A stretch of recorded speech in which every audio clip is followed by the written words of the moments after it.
ഇടുക്കിയിലൊക്കെ ഇതിന് കപ്പയെന്നാണ് പറയുന്നത്. തൃശ്ശൂർ വന്നപ്പോഴത്തേക്കിന് ഇവിടെ ആണെങ്കിൽ പറയുന്നത് എന്താണെന്നറിയോ, കൊള്ളിക്കിഴങ്ങ്, കൊള്ളി, പിന്നെ അങ്ങനെ പല പേരുകളുണ്ട്. എല്ലാവർക്കും മിക്കവാറും ഉള്ള ആളുകൾക്ക് ഇഷ്ടമാണ് ഈ കപ്പയെന്ന് പറയുന്നത്.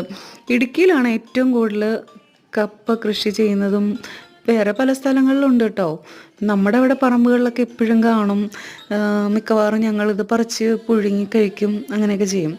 അപ്പോൾ ഞാനിന്ന് ഓർത്ത് എന്നാൽ കപ്പ വേവിച്ചിട്ട് ബീഫ് കറിയും വെച്ചാലോ എന്ന് വിചാരിച്ച് അങ്ങനെ ഞാനിന്ന് രണ്ടും ചെയ്യാൻ ഓർത്ത് കേട്ടോ.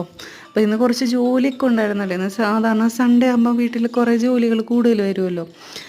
അപ്പം ഞാൻ ജോലിയൊക്കെ ഉണ്ടായിരുന്നു, അതിൻ്റെ ഇടയിൽ ഞാൻ കുക്കിങ്ങും ചെയ്തു. അപ്പം ബീഫ് കറി വെക്കുമ്പോൾ എപ്പോഴും ഞാൻ സാധാരണ വിറകടുപ്പിലാണ് ചെയ്യാറ്.